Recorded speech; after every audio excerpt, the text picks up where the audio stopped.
பிஸ்மில்லாஹிர் ரஹ்மானிர் ரஹீம். நம்ம தொடர்ந்து இந்த குழந்தையை பற்றி கர்ப்பகாலம் பார்த்தோம். அதுக்கப்புறம் குழந்தையுடைய காதில் பாங்கும் இக்காமத்தும் சொல்வதை பார்த்தோம்.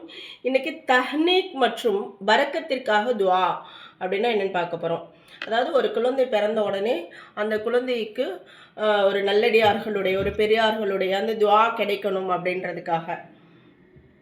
ஒரு வீட்டில் குழந்தை பிறந்தால் அக்குழந்தையை யாராவது ஒரு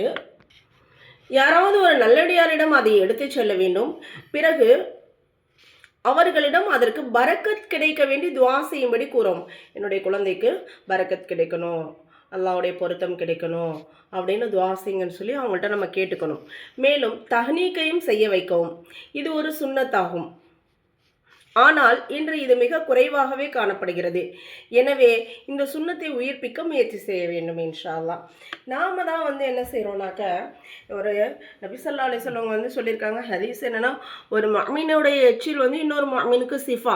இப்போ ஒருத்தவங்க வாய் வச்சு ஒரு பாலோ ஒரு தண்ணீரோ குடிக்கிறாங்க அப்படின்னா, அந்த இடத்துல நம்ம வாய் வச்சு அடுத்தவங்க குடிக்கலாமான்னா குடிக்கலாம்.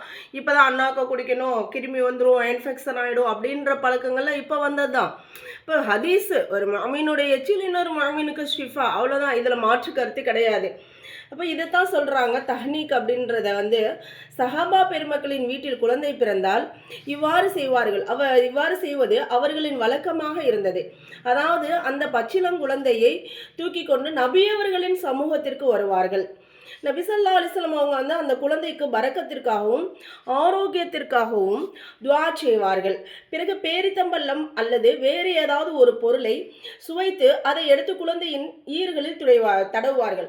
அவங்களுடைய அந்த வாயில் வைத்து அந்த பேரிச்சம்பழத்துடைய அந்த சதை இல்லைன்னா வேறு என்றையாவது வாயில் சுவைத்து அந்த நபியவங்களுடைய அந்த பரக்கத் அந்த எச்சின் மூலமாக அந்த குழந்தைக்கு மிகப்பெரிய பாக்கியம். சுப்ஹானல்லாஹ்.